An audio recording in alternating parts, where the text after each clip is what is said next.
অযোগ্য প্রতিনিধি, নিজেকে নিজে কেন সেভ করতে পারে না, এই ধরনের অযাচিত মন্তব্য করে। এবং কিছু মন্তব্য এমন আসে যে তার সাথে আসলে এমনই হওয়া উচিত ছিল, যেহেতু সে বোরকা হিজাব করে, বোরকা নিকাব করার কারণে তাকে হচ্ছে তুই কি পাকিস্তানি কিনা বা এরকম কথা এবং অশ্রাব্য গালিগালাজ করে, এবং এক পর্যায়ে সে হচ্ছে হাত ধরে ফেলে।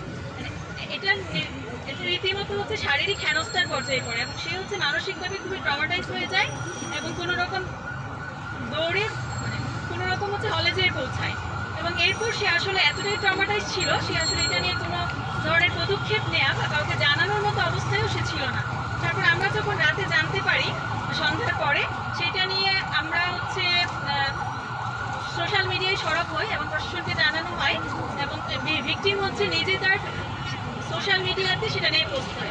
এবং আমরা খুব আশ্চর্যজনকভাবে খেয়াল করেছি, সেই পোস্টের নিচে ভিকটিম ব্লেমিং করা হয়।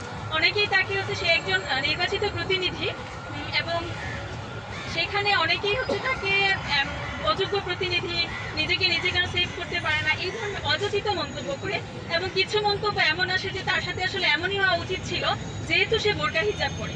তো আমাদের কনসার্নের বিষয় হচ্ছে ঢাকা বিশ্ববিদ্যালয়ের এরকম একটা জনবহুল এলাকা এবং কার্জন হল, যেখানে শত শত হাজার হাজার শিক্ষার্থীর পদচারণা, এরকম একটা জায়গায় গতকাল বিকেলে সংঘটিত ঘটনা ঘটেছে এবং প্রশাসন রাতেই সেটা অবগত হয়েছে, কিন্তু প্রশাসন থেকে যথাযথ পদক্ষেপ নেওয়া হয় নাই।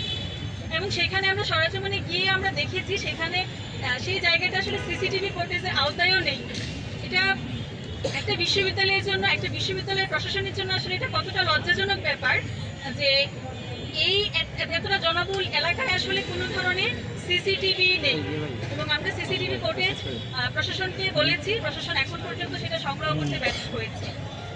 প্রশাসন নিয়ম মাফিক যেমনটা করা হয় প্রত্যেকটা ঘটনার পর, সেরকম হচ্ছে একটা তদন্ত কমিটি গঠন করবে বলে আশ্বাস দিয়েছে এবং 3 দিন সময় চেয়েছে, যেটা আসলে খুবই দুঃখজনক বিষয় যে একটা বিশ্ববিদ্যালয় এরিয়ায় একজন অপরাধীকে খুঁজে বের করতে এমন একটা মানে একদম ক্লাসরুমের সামনে, পরীক্ষার হল রুমের সামনে, এটা কোনো নিরিবিলি বা নির্জন এলাকা না, এমন একটা এলাকায় অপরাধীকে খুঁজে বের করতে তাদের 3 দিন সময় লাগবে।